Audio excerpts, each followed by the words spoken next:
మనకేమో ఆస్తులు తనకేమో కష్టాలు, మన ఏమో ఆశలు తనకేమో గోసాలు. అంటను చంటి బిడ్డలా తాను కంటికి రెప్పల కాపాడుతుంటాడు. అయినా రైతన్నకే నాడు ఉండదు కంటి నిండా కునుకు. రైతన్నకే పూట దొరకదు కడుపు నిండా మెతుకు.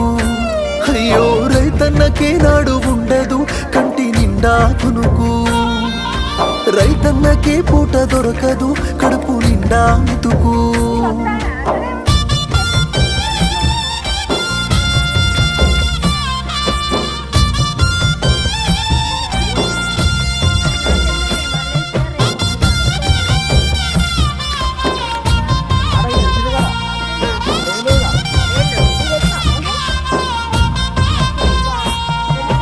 గిట్టుబాటు ధర పంటకు రాక 3 బారిపాయి రైతన్న.